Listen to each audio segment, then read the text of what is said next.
Regarde-la. Elle est assise dans le silence d'une pièce trop grande. Ses yeux sont fixés sur un rectangle de verre noir. Ton absence est une présence physique à côté d'elle. Le téléphone ne sonne pas. Aucune vibration, aucune lumière. Chaque seconde qui s'écoule est un marteau qui frappe doucement contre les murs de sa confiance. Ce n'est pas de la colère que tu vois sur son visage, ni de la tristesse. C'est quelque chose de plus profond, de plus primal. C'est le début de la panique. Tu penses que c'est à cause de toi, que ton pouvoir est si grand qu'il peut la briser. La vérité est plus complexe et plus sombre. Ce que tu as activé n'est pas son amour pour toi.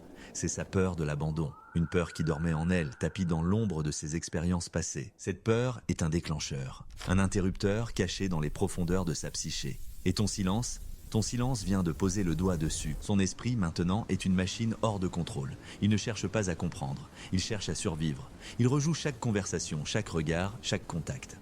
Où est la faille? Quelle erreur a-t-elle commise?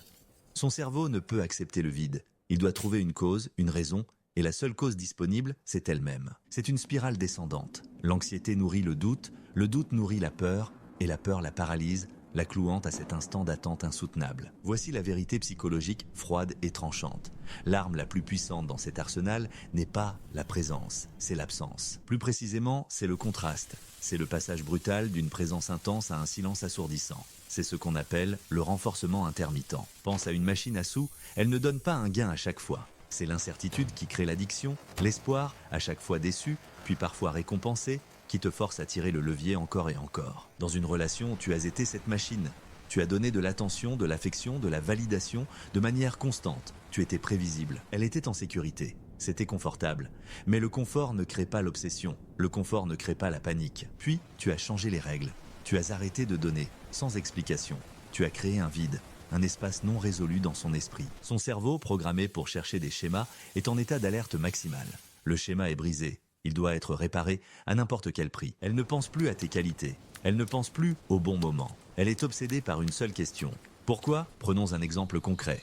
Marc et Éléonore. Au début, Marc est un livre ouvert, des messages le matin, des appels le soir, une présence constante, rassurante. Il a construit un pont solide entre eux, fait de certitude et de communication. Éléonore marche sur ce pont en toute confiance. Le sol sous ses pieds est stable. Puis un jour, sans prévenir, Marc retire une pierre. Pas toute la structure, juste une. Un message du matin qui n'arrive pas. Éléonore le remarque. C'est étrange, mais elle rationalise.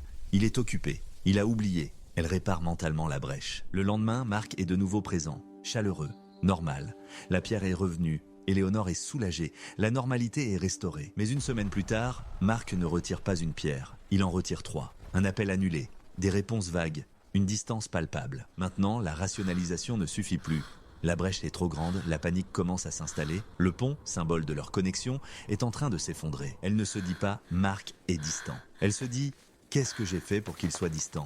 Elle internalise le problème. Elle prend le blâme. Son énergie n'est plus tournée vers elle-même ou vers sa vie. Toute son attention est focalisée sur la réparation du pont. Elle doit combler le vide que Marc a créé. Marc, de son côté, n'a rien fait de mal. Il n'a pas crié, il n'a pas trompé. Il est juste devenu une énigme. Et les énigmes exigent d'être résolues. Ce n'est pas un accident. C'est une architecture psychologique. Le déclencheur n'est pas la méchanceté, c'est l'ambiguïté. Le cerveau humain déteste les histoires inachevées. C'est ce qu'on appelle l'effet Zeigarnik. Nous nous souvenons mieux des tâches incomplètes que des tâches terminées. Ta relation avec elle est devenue une tâche inachevée, une boucle ouverte. Son esprit ne peut pas la classer, alors il tourne en boucle cherchant une fin à l'histoire. La panique n'est pas « Oh mon Dieu, je le perds ».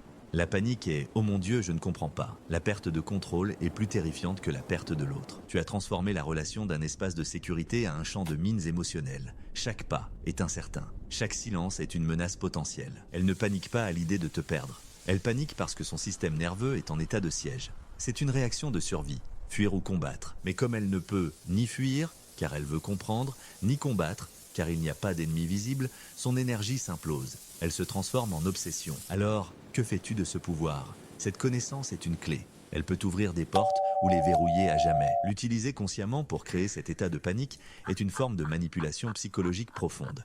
C'est jouer avec les failles les plus intimes d'une personne. C'est efficace, terriblement efficace. Mais cela ne construit rien de durable.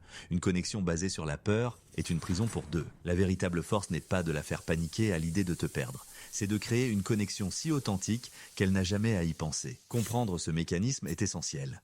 Pas pour l'exploiter, mais pour t'en protéger et pour reconnaître si quelqu'un l'utilise sur toi. Si tu te retrouves à analyser chaque mot, à paniquer devant un silence, à te sentir responsable de la distance de l'autre, fais une pause. Ce n'est peut-être pas ton amour qui est testé, mais ta propre peur de l'abandon. Ce n'est peut-être pas lui qui est le problème, mais le vide qu'il expose en toi. Le déclencheur psychologique qui l'a fait paniquer à l'idée de te perdre n'est pas une preuve d'amour, c'est le symptôme d'une blessure. Une blessure que ton absence a simplement éclairée d'une lumière crue et froide.